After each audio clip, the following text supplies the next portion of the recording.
दोस्तों, अगर आप बहुत दिनों से शेयर बाजार में ट्रेड कर रहे हैं और आपने चार्ट रीडिंग बहुत हद तक सीख लिया है, तो लगता है कि चार्ट का रीडिंग मुझे अब आ गया है, ट्रेंड लाइन सपोर्ट आपको खींचने आ गया है, रेसिस्टेंस और सपोर्ट पर आप काम करने लगे हैं।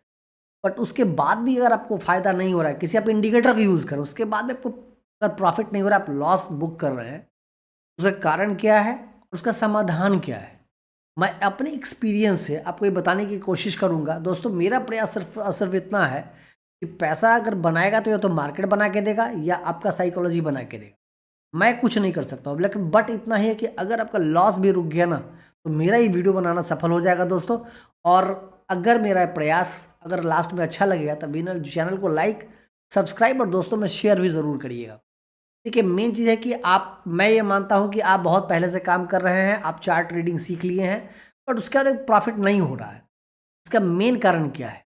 देखिए, मेन कारण आप भी कमेंट बताइएगा, मैं अपना एक्सपीरियंस बता रहा हूँ। मेन कारण ये है कि दोस्तों, जैसे कि उस शॉर्ट टर्म पीरियड में, जैसे जब आप इंट्राडे ट्रेड करते हैं, आप क्या करते हैं, पोजीशन साइज़ अपना बहुत बड़ा कर लेते हैं और उस बहुत शॉर्ट टर्म पीरियड में जो इमोशंस आपके अंदर डेवलप होता है ना, उसको आप कंट्रोल नहीं कर पाते। जैसे मार्केट का ओवरऑल ट्रेंड, मार्केट का मेजर ट्रेंड, मेन और प्राइमरी ट्रेंड, माइनर ट्रेंड। तो मेजर ट्रेंड अगर निगेटिव है तो कोई ज़रूरी नहीं है कि माइनर ट्रेंड भी निगेटिव हो। जैसे अगर वीकली में, डेली में कोई स्टॉक नीचे जा रहा है, बट कोई ज़रूरी नहीं है कि 5 मिनट का टाइम फ्रेम पर वो हमेशा नीचे जाए, कभी बाउंस बैक भी ले सकता है। आप कोई ट्रेड लिए और ट्रेड आपके अगेंस्ट चला गया, अब क्या होगा, पोजिशन आपका बड़ा है, आप उस चीज़ को हैंडल नहीं कर पाएंगे और आप पोजिशन को काट देंगे। अब क्या होगा, वहाँ से असली खेल शुरू होता है। देखिए, प्रॉफिट हो गया तब तो ठीक है, अगर आपको उस दिन लॉस हो गया ना, ये बड़े-बड़े ट्रेडर से ये गलती होती है, आप भी बताइएगा। उसी के बाद सारा खेल शुरू होता है, क्योंकि उसके बाद अब क्या करेंगे, अब रिवेंज स्टार्ट होगा। अब मान लीजिए आपको ₹500 या 1000 या जो भी सो एंड सो जो भी अमाउंट है उसका लॉस हुआ। अब आपके दिमाग में एक ही बात आएगा कि मार्केट में 3 घंटा बचा हुआ है, 4 घंटा बचा हुआ है, मुझे किसी तरीके से इस लॉस को कवर करना है, इसके लिए मुझे ट्रेड करना है। अब क्या होगा, उसके बाद बार-बार आप गलती को रिपीट करते जाएँगे और आपका लॉस होते चला जाएगा। आप अब क्या है, थोड़ी देर के बाद देखिए, आप भी कमेंट में लिखिएगा, थोड़ी देर के बाद आप चार्ट रीडिंग भूल जाएँगे, चार्ट का रीडिंग करना छोड़ देंगे, आप रैंडम ट्रेड लेना शुरू कर, रैंडम। अचानक से ट्रेड लेंगे, कुछ-कुछ अनाप-शनाप, उसके बाद क्या करेंगे, लॉस और बढ़ जाएगा, क्वांटिटी को बढ़ा देंगे।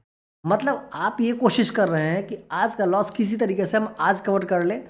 आपका लॉस था ₹500 का, आपने सोचा था कि मेरा पर डे का लॉस ₹1000 का होगा, बट आप एंड ऑफ द डे 5 से 10,000 रुपये अपना गँवा के मार्केट से, रात में आपने देखा, सब कुछ सोचा कि ये गलती हो गई, चलो ठीक, कल से ये गलती मुझे नहीं करनी।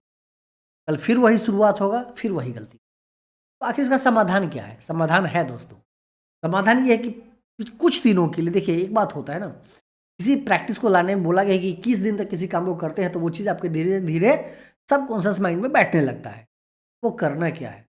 पहला काम तो मैं ये बोलूँगा, इंट्राडे ट्रेड अगर आप करते हैं, किसी भी सेटअप को फॉलो करते हैं, मेरा भी कुछ सेटअप सब है, देखिएगा। तो अच्छा लगे तो उसको भी आप फॉलो कर सकते हैं, फॉलो कर सकते हैं मतलब उसको देख सकते हैं। प्रैक्टिस आपको खुद करना है। तो अब क्या करें, इंट्राडे कम कम पोजीशन से शुरू करें। दूसरी बात क्या है, सबसे बेस्ट आपके साथ ये होगा कि आप क्या करें, कि सबसे बढ़िया ये होगा कि स्विंग ट्रेड में अपने आप को सीखें। टाइम फ्रेम को बढ़ाएँ, तो अब पोजीशन साइज़ को कम कर दें। टाइम फ्रेम को जैसे ही आप बढ़ाइए ना दोस्तों, उसके बाद सब कुछ ठीक आपका हो जाएगा। क्यों ठीक हो जाएगा? ध्यान से समझिएगा। क्योंकि उसके बाद क्या होगा कि अब आप 5-5 मिनट, जो ये शॉर्ट टर्म इमोशन है वो आपके कंट्रोल में रहेगा। दूसरी बात, आपको सोचने का मौका मिलेगा, मुझे इस ट्रेड को रखना है, काटना है, क्या करना है। ये 5 मिनट अपना ट्रेड में में बहुत प्रॉब्लम होता है, और सबसे बड़ा प्रॉब्लम पता है कब होता है? कि जब आपने स्टॉप लॉस में काट दिया, फिर उसके बाद ट्रेड आपके फेवर में चला, अब तो आपको और गुस्सा आएगा। अरे साला, मैं तो सही था, मार्केट हमसे कैसे हरा दिया हमको, अब हमको मार्केट को हराना है। प्लीज़, मार्केट को नहीं हराना है, मार्केट के साथ चलना है, ट्रेंड को फॉलो करना है और अपने आप को देखिए, और प्रॉफिट कमाने का पहला मीनिंग क्या है, लॉस रुक जाए, अपने आप प्रॉफिटेबल हो जाए। तो मैं इसी तरह का वीडियो भी लगातार बना रहा हूँ, एक ही तरह से मिलता-जुलता, बट मेरा इसका कारण यही है कि ये चीज़ आपके दिमाग में घुसाना है कि किसी तरीके से आप स्विंग पे जाइए। नहीं, अभी तो ट्रेंड, मार्केट थोड़ा ट्रेंड खराब है, वेट करिए, कुछ स्टॉक में मिलता है, उसको देखिए और इंट्राडे ट्रेड को पोजीशन थोड़ा कम कर दीजिए ना करिए तो ज़्यादा बेहतर है। टाइम फ्रेम बढ़ाइए और देखिए, आप लोग कमेंट बताइए 1 महीने 2 महीने के बाद कि क्या आपका लॉस रुका या नहीं रुका। अगर लॉस रुक जाए यार ज़रूर इस वीडियो को करिएगा। फिर किसी नए टॉपिक के साथ मिलते हैं। तब तक के लिए थैंक यू वेरी मच।